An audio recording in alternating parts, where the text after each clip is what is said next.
എല്ലാവർക്കും അറിയാം, എന്നാലും ഞാൻ പറയാം.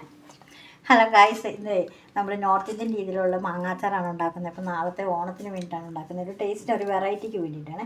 അപ്പോൾ ഞാനിത് ഉലുവായും കടുകും കൂടെ പൊടിച്ചതാണ്. പിന്നെ ഇനി നമുക്ക് വേണ്ടത് മുളക് പൊടിയാണ്.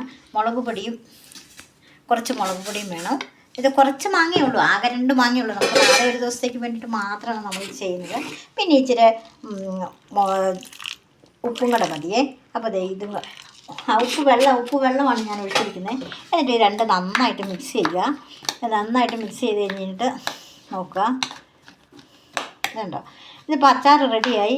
ശരിക്കും പറഞ്ഞിട്ടുണ്ടെങ്കിൽ ഇതെങ്ങനെ ഉണ്ടാക്കുന്നത് വെച്ച് കഴിഞ്ഞാൽ മാങ്ങ അരിഞ്ഞ് ഇച്ചിരി കൂടെ വലിയ മാങ്ങ കഷ്ണങ്ങളാക്കിയിട്ട് നമ്മൾ വെയിലത്ത് വെച്ച് ചെറുതായിട്ട് വെള്ളം ഒന്ന് വറ്റിയിട്ട് വേണം ചെയ്യാനായിട്ട്. അപ്പം നമുക്കിതിനിപ്പോൾ സമയമില്ല, നമുക്കിവിടെ ഇപ്പം വെയിലും ഇല്ലാത്തത് കൊണ്ട് നമ്മളിപ്പോൾ അതൊന്നും അല്ല ചെയ്യുന്നത്.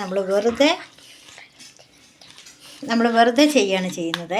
അപ്പോൾ ഇത് മാങ്ങ അച്ചാർ റെഡി ആയിക്കഴിഞ്ഞു. അപ്പോൾ നോക്കി ഒരു 5 മിനിറ്റ് നമുക്ക് മാങ്ങ അച്ചാർ ഉണ്ടാക്കാം. പിന്നെ ടേസ്റ്റ് വ്യത്യസ്തമായ ടേസ്റ്റ് ആയിരിക്കും. ഇതിനിപ്പോൾ ഞാനിപ്പോൾ ഒരു ദിവസം റെസ്റ്റ് ചെയ്യാനായിട്ട് വെക്കുന്നുണ്ട്. അപ്പോൾ നാളെയാണ് ഇത് എടുക്കുകയുള്ളൂ. അപ്പോൾ ഇതിനകത്ത് നല്ല ഉലുവയുടെയും അതുപോലെ തന്നെ കടീൻ്റെയൊക്കെ നന്നായിട്ട് നല്ല ഫ്ലേവർ ഉണ്ടാകും.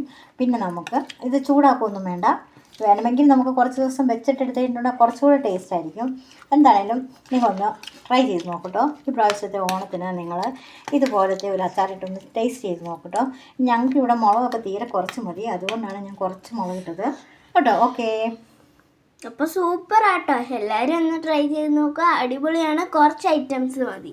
അപ്പോൾ എല്ലാവർക്കും ബൈ ബൈ. അടുത്ത വീഡിയോ കാണുന്നവരെ ടാറ്റാ.